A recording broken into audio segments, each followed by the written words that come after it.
सध्या महायुतीमध्ये शिंदे आणि भाजपमध्ये मोठी धुसफूस सुरू आहे आणि ही धुसफूस सुरू असतानाच मुंबई महापालिकेमध्ये महायुतीमध्ये मोठी फूट पडणार असल्याची शक्यता निर्माण झालेली आहे। इकडे महाविकास आघाडीचा विचार करायचा झाला तर काँग्रेसने स्वबळाचा नारा दिलाय, त्यामुळे मवियामध्ये आधीच फूट पडली आहे। मात्र महायुतीमध्ये ही फूट ही शिंदे आणि भाजपमध्ये नाही तर भाजप आणि अजित पवारांच्या राष्ट्रवादीमध्ये पडू शकते।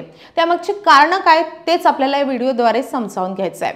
तर या सगळ्याला कारणीभूत ठरलेले आहेत ते राष्ट्रवादीचे ज्येष्ठ नेते नवाब मलिक।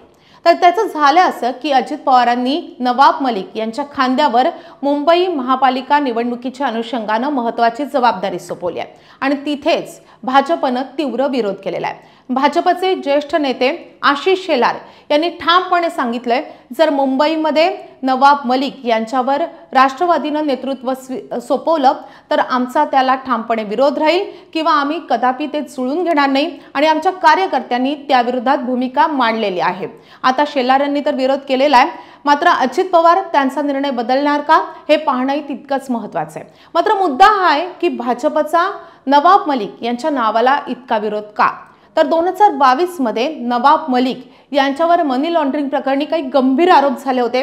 त्यावेळी भाजपने टीकेची राळ उठवलेली होती। त्यानंतर नवाब मलिक यांना अटकही झालेली होती। अगदी अलीकडे विधानसभा निवडणुकीच्या वेळी नवाब मलिकांच्या उमेदवारीला भाजपने कडाडून विरोध केलेला होता।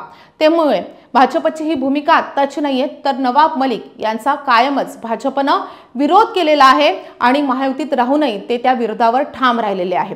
खरं सांगायचं झालं तर मुंबई महापालिका निवडणुकीमध्ये राष्ट्रवादीची शिंदेइतकी ताकद नाहीये।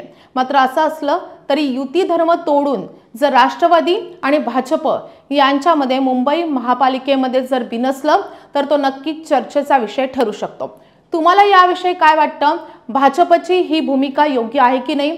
तुमची मतं तुम्ही कमेंट करून नक्की मांडा आणि अशाच महत्त्वाच्या व्हिडिओसाठी पाहत राहा एबीपी माझा।